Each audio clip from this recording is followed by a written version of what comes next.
ನಮಸ್ಕಾರ. ಒಮ್ಮೆ ಯೋಚಿಸಿ ನೋಡಿ, ಕೇವಲ ವ್ಯಾಪಾರ ಮಾಡಬೇಕು ಅಂತ ಬಂದ ಒಂದು ಬಹುರಾಷ್ಟ್ರೀಯ ಕಾರ್ಪೊರೇಟ್ ಕಂಪನಿ ಇಡೀ ಉಪಖಂಡವನ್ನು ಸಂಪೂರ್ಣವಾಗಿ ವಶಪಡಿಸಿಕೊಂಡು ಆಡಳಿತ ನಡೆಸಿದ್ರೆ ಹೇಗಿರುತ್ತೆ? ಹೌದು, ಈ ದಿನದ ನಮ್ಮ ಈ ವಿಶ್ಲೇಷಣೆಯಲ್ಲಿ ನಾವು ಇದೇ ವಿಸ್ಮಯಕಾರಿ ಇತಿಹಾಸವನ್ನು ಅರ್ಥಮಾಡಿಕೊಳ್ಳಲಿದ್ದೇವೆ. ಬ್ರಿಟಿಷ್ ಈಸ್ಟ್ ಇಂಡಿಯಾ ಕಂಪನಿಯ ಆಡಳಿತದ ಅಡಿಯಲ್ಲಿ ನಮ್ಮ ದೇಶ ಕೇವಲ ಒಂದು ವಾಣಿಜ್ಯ ನೆಲೆಯಿಂದ ಬೃಹತ್ ರಾಜಕೀಯ ಶಕ್ತಿಯಾಗಿ ಹೇಗೆ ರೂಪಾಂತರಗೊಂಡಿತು ಅನ್ನೋದನ್ನ ನಾವು ಲಭ್ಯವಿರುವ ಮೂಲಗಳ ಆಧಾರದ ಮೇಲೆ ಬಹಳ ಆಳವಾಗಿ ನೋಡಲಿದ್ದೇವೆ. ಇದು ನಿಜಕ್ಕೂ ಒಂದು ರೋಚಕ ಪ್ರಯಾಣ. ಬನ್ನಿ ಶುರು ಮಾಡೋಣ. ಸರಿ, ಈಗ ನೇರವಾಗಿ ವಿಷಯಕ್ಕೆ ಬರೋಣ. ಈಸ್ಟ್ ಇಂಡಿಯಾ ಕಂಪನಿಯ ಅಧಿಕಾರಿಯಾಗಿದ್ದ ಜಾನ್ ಸುಲಿವಾನ್ ಅವರ ಈ ಮಾತುಗಳನ್ನೊಮ್ಮೆ ಗಮನಿಸಿ. ಇದು ಆ ಕಾಲದ ಅಭೂತಪೂರ್ವ ಸಂಪತ್ತಿನ ಲೂಟಿಯನ್ನ ಎಳೆಯಾಗಿ ಬಿಚ್ಚಿಡುತ್ತೆ. ಗಂಗಾ ನದಿಯ ದಡದಿಂದ ಸಂಪತ್ತನ್ನು ಹೀರಿಕೊಂಡು ಥೇಮ್ಸ್ ನದಿಯ ದಡದಲ್ಲಿ ಹಿಂಡುವ ಸ್ಪಾಂಜ್ ರೀತಿಯಲ್ಲಿ ಬ್ರಿಟಿಷರು ಕೆಲಸ ಮಾಡ್ತಿದ್ರು ಅನ್ನೋ ಈ ಹೇಳಿಕೆ ಆ ಕಾರ್ಪೊರೇಟ್ ಆಕ್ರಮಣ ಎಷ್ಟು ತೀವ್ರವಾಗಿತ್ತು ಅನ್ನೋದನ್ನ ನಮ್ಮ ಕಣ್ಣಿಗೆ ಕಟ್ಟುವಂತೆ ಮಾಡುತ್ತೆ.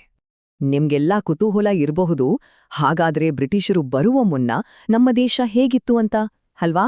ಮೂಲಗಳ ಪ್ರಕಾರ ವಸಾಹತುಶಾಹಿ ಪೂರ್ವಯುಗದಲ್ಲಿ ಭಾರತ ಒಂದು ರೀತಿಯ ನಮ್ಯವಾದ ಅಂದ್ರೆ ಬದಲಾವಣೆಗೆ ಒಗ್ಗಿಕೊಳ್ಳುವ ಆಡಳಿತ ವ್ಯವಸ್ಥೆಯನ್ನ ಹೊಂದಿತ್ತು. ಜೊತೆಗೆ ಅತ್ಯಂತ ಸಂಕೀರ್ಣವಾದ ವಾಣಿಜ್ಯ ಜಾಲಗಳು ಮತ್ತು ಹೊಂದಾಣಿಕೆಯ ಸ್ಥಳೀಯ ಪದ್ಧತಿಗಳಿದ್ವು. ಆದರೆ ಬ್ರಿಟಿಷರು ಎಂಟ್ರಿ ಕೊಟ್ಟ ನಂತರ ಈ ಇಡೀ ಚಿತ್ರಣವೇ ಬದಲಾಯಿತು. ಅವರು ಇದನ್ನೆಲ್ಲ ಕಿತ್ತು ಹಾಕಿ ಅತ್ಯಂತ ಕಠಿಣವಾದ, ಕೇವಲ ಲಿಖಿತ ನಿಯಮಗಳ ಆಧಾರಿತವಾದ ಮತ್ತು ಕೃಷಿಯನ್ನೇ ಕೇಂದ್ರವಾಗಿಟ್ಕೊಂಡ ಒಂದು ಸ್ಟ್ರಿಕ್ಟ್ ವ್ಯವಸ್ಥೆಯನ್ನ ಜಾರಿಗೆ ತಂದರು. ಭಾಗ 1: ವ್ಯಾಪಾರದಿಂದ ಆಕ್ರಮಣದ ಕಡೆಗೆ. ಇದು ಅಕ್ಷರಶಃ ಒಂದು ಕಾರ್ಪೊರೇಟ್ ವಿಜಯದ ಹಾದಿ. 2,60,000. ಹೌದು, ನೀವು ಕೇಳಿದ್ದು ಸರಿಯಾಗಿದೆ. 19ನೇ ಶತಮಾನದ ಆರಂಭದಲ್ಲಿ ಕೇವಲ ಒಂದು ವ್ಯಾಪಾರಿ ಕಂಪನಿಯಾಗಿದ್ದ ಈಸ್ಟ್ ಇಂಡಿಯಾ ಕಂಪನಿ ಹೊಂದಿದ್ದ ಖಾಸಗಿ ಸೇನೆಯ ಗಾತ್ರ ಇದು. ಊಹಿಸ್ಕೊಳ್ಳಿ, ಒಂದು ಕಾರ್ಪೊರೇಟ್ ಕಂಪನಿಯ ಪ್ರೈವೇಟ್ ಆರ್ಮಿ ಇಷ್ಟು ಬೃಹತ್ ಪ್ರಮಾಣದಲ್ಲಿ ಬೆಳೆದು ಸುಮಾರು 20 ಕೋಟಿ ಜನರನ್ನು ತನ್ನ ಅಧೀನಕ್ಕೆ ತೆಗೆದುಕೊಂಡದ್ದು ಇತಿಹಾಸದಲ್ಲೇ ಒಂದು ಶಾಕಿಂಗ್ ಸತ್ಯ. ಹಾಗಾದ್ರೆ ಈ ಬೃಹತ್ ಕಾರ್ಪೊರೇಟ್ ವಿಸ್ತರಣೆ ಹೇಗಾಯ್ತು? ಇದು ರಾತ್ರೋರಾತ್ರಿ ನಡೆದದ್ದಲ್ಲ, ಹಂತವಾಗಿ ನಡೀತು. 1600ರಲ್ಲಿ ವ್ಯಾಪಾರಕ್ಕಾಗಿ ಅನುಮತಿ ಪಡೆದ ಕಂಪನಿ 1757ರ ಪ್ಲಾಸಿ ಕದನದಲ್ಲಿ ಕುತಂತ್ರ ಮತ್ತು ಫಿರಂಗಿಗಳನ್ನು ಬಳಸಿ ಗೆದ್ಕೊಳ್ತು.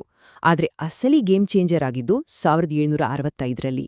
ಆ ವರ್ಷ ಬಂಗಾಳದ ದಿವಾನಿ ಹಕ್ಕನ್ನು ಅವರು ಪಡೆದುಕೊಂಡದ್ದು ಅತ್ಯಂತ ನಿರ್ಣಾಯಕ ತಿರುವು. ಯಾಕೆಂದ್ರೆ ಅಲ್ಲಿಯವರೆಗೂ ಅಂತಾರಾಷ್ಟ್ರೀಯ ಲೆವೆಲ್ನಲ್ಲಿ ಬರೀ ವ್ಯಾಪಾರಿಗಳಾಗಿದ್ದವರು ಅಫಿಷಿಯಲ್ ಆಗಿ ಕಂದಾಯ ಸಂಗ್ರಹಿಸುವ ಆಡಳಿತಗಾರರಾಗಿ ಪ್ರಮೋಟ್ ಆದ್ರು. ಭಾಗ 2: ಸಾಮ್ರಾಜ್ಯದ ಯಂತ್ರಾಂಗ. ಈಗ ಅವರು ತಮ್ಮ ಈ ಕೇಂದ್ರೀಕೃತ ಆಡಳಿತವನ್ನು ಹೇಗೆ ಬಿಲ್ಡ್ ಮಾಡಿದ್ರು ಅನ್ನೋದನ್ನು ನೋಡೋಣ. ಅವರು ಸುಮ್ಮನೆ ಬಂದು ಕುಳಿತುಕೊಳ್ಳಲಿಲ್ಲ. ಬದಲಿಗೆ ಒಂದು ಬೃಹತ್ ಮತ್ತು ಕಠಿಣವಾದ ಅಧಿಕಾರಶಾಹಿ ವ್ಯವಸ್ಥೆಗೆ ಭದ್ರ ಬುನಾದಿ ಹಾಕಿದ್ರು. ಅದಕ್ಕೆ ಕಾರಣವಾಗಿದ್ದು ಈ 3 ಪ್ರಮುಖ ಸ್ತಂಭಗಳು. ಮೊದಲನೆಯದು ಲಾರ್ಡ್ ಕಾರ್ನ್ವಾಲಿಸ್ ಪರಿಚಯಿಸಿದ ಸಿವಿಲ್ ಸರ್ವಿಸಸ್ ಅಥವಾ ನಾಗರಿಕ ಸೇವೆಗಳು.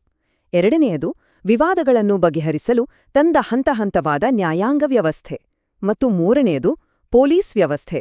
ಈ ಇಡೀ ಕೇಂದ್ರೀಕೃತ ಆಡಳಿತದ ಅತಿದೊಡ್ಡ ಟ್ರಾಜಿಡಿ ಏನಂದ್ರೆ ಇದು ಉನ್ನತ ಮಟ್ಟದ ಕಾರ್ಯಗಳಿಂದ ನಮ್ಮ ಭಾರತೀಯರನ್ನೇ ಸಂಪೂರ್ಣವಾಗಿ ಹೊರಗಿಟ್ಟಿತ್ತು ಅಂತ ಮೂಲಗಳು ಸ್ಪಷ್ಟವಾಗಿ ಹೇಳ್ತವೆ. ಈ ಹೊಸ ಆಡಳಿತ ವ್ಯವಸ್ಥೆ ಕೇವಲ ಕಾಗದ ಪತ್ರಗಳ ಮೇಲೆ ಮಾತ್ರ ನಿಂತಿತ್ತು ಅನ್ನೋದು ಮತ್ತೊಂದು ವಿಪರ್ಯಾಸ. ಲಾರ್ಡ್ ಕಾರ್ನ್ವಾಲಿಸ್ ಅವರೇ ಹೇಳುವಂತೆ ಎಲ್ಲ ಹಕ್ಕುಗಳನ್ನು ಲಿಖಿತ ರೂಪಕ್ಕೆ ತರಲಾಗಿತ್ತು. ಇದರರ್ಥ ಏನ್ಗೊತ್ತಾ? ಹಳ್ಳಿಯ ನೈಜ ಪರಿಸ್ಥಿತಿಗಳನ್ನು ಅರ್ಥ ಮಾಡಿಕೊಂಡು ಮುಖಾಮುಖಿಯಾಗಿ ಮಾತನಾಡುತ್ತಿದ್ದ ಹಿಂದಿನ ಪದ್ಧತಿಗಳನ್ನೆಲ್ಲ ಕ್ಯಾನ್ಸಲ್ ಮಾಡಿ ಕೇವಲ ನಿಯಮಗಳ ಪುಸ್ತಕ ಮತ್ತು ಲೆಕ್ಕದ ಪುಸ್ತಕಗಳನ್ನು ಜಾರಿಗೆ ತರಲಾಯಿತು. ಹೊರಗಡೆಯಿಂದ ನೋಡಲು ಇದು ಬಹಳ ವ್ಯವಸ್ಥಿತವಾಗಿದೆ ಅಂತ ಅನ್ನಿಸಿದ್ರೂ ವಾಸ್ತವದಲ್ಲಿ ಇದು ಅಧಿಕಾರಿಗಳನ್ನು ನಮ್ಮ ಗ್ರಾಮೀಣ ಜನರ ನೈಜ ಸಮಸ್ಯೆಗಳಿಂದ ತುಂಬನೇ ದೂರ ಮಾಡಿತು. ಭಾಗ 3: ಭೂಮಿಯ ಮೇಲಿನ ಶೋಷಣೆ. ಇಲ್ಲಿಂದಲೇ ಕೃಷಿ ಕಂದಾಯ ನೀತಿಗಳ ಕರಾಳ ಅಧ್ಯಾಯ ಶುರುವಾಗೋದು. ಬ್ರಿಟಿಷರ ಭೂಕಂದಾಯ ವ್ಯವಸ್ಥೆಗಳು ಹೇಗೆ ನಮ್ಮ ರೈತರನ್ನು ಅಕ್ಷರಶಃ ಹಿಸುಕಿದವು ಅನ್ನೋದನ್ನ ಈ ಪಟ್ಟಿ ಸ್ಪಷ್ಟವಾಗಿ ತೋರಿಸುತ್ತೆ. ಬಂಗಾಳದಲ್ಲಿ ಜಮೀನ್ದಾರಿ, ದಕ್ಷಿಣದಲ್ಲಿ ರೈತವಾರಿ ಮತ್ತು ಉತ್ತರದಲ್ಲಿ ಮಹಲ್ವಾರಿ ಪದ್ಧತಿಗಳನ್ನು ಅವರು ಜಾರಿಗೆ ತಂದರು. ಇಲ್ಲಿ ಗಮನಿಸಬೇಕಾದ ಅಂಶ ಅಂದ್ರೆ ಕಂದಾಯ ವಸೂಲಿ ಮಾಡೋ ವಿಧಾನಗಳು ಬೇರೆ ಬೇರೆ ಆಗಿದ್ರೂ ಇದರ ಫೈನಲ್ ರಿಸಲ್ಟ್ ಮಾತ್ರ ಒಂದೇ ಆಗಿತ್ತು. ಅದೇನು ಅಂದ್ರೆ ರೈತರು ತಮ್ಮ ಜಮೀನು ಕಳೆದುಕೊಂಡು ಬೀದಿಗೆ ಬಿದ್ದದ್ದು ಮತ್ತು ನಿರಂತರ ಶೋಷಣೆಗೆ ಒಳಗಾಗಿತು. ಕಂದಾಯ ವಸೂಲಾತಿಯ ಭೀಕರತೆಯಿಂದ ನಮ್ಮ ರೈತರು ಅನುಭವಿಸಿದ ದುರಂತವನ್ನು ಚಾರ್ಲ್ಸ್ ಮೆಟ್ಕಾಲ್ಫ್ ಅವರ ಈ ಸಾಲುಗಳು ಕಣ್ಣಿಗೆ ಕಟ್ಟುವಂತೆ ಹೇಳುತ್ತವೆ. ಬ್ರಿಟಿಷರ ಭೂ ಕಂದಾಯ ನೀತಿಗಳಿಂದಾಗಿ ಭಾರತೀಯ ರೈತ ಸಾಲದಲ್ಲೇ ಹುಟ್ಟಿ, ಸಾಲದಲ್ಲೇ ಬದುಕಿ, ಸಾಲದಲ್ಲೇ ಸಾಯುತ್ತಿದ್ದಾನೆ. ಇದಕ್ಕಿಂತ ದೊಡ್ಡ ಟ್ರ್ಯಾಜಿಡಿ ಬೇಕಾ? ಕೇವಲ ನಗದು ರೂಪದಲ್ಲಿ ಮಾತ್ರ ಕಂದಾಯ ಕಟ್ಟಬೇಕು ಅನ್ನೋ ಅವರ ಕ್ರೂರ ನಿಯಮ ಅಮಾಯಕ ರೈತರನ್ನು ಬಡ್ಡಿಕೋರರ ಬಲೆಗೆ ತಳ್ಳಿತು.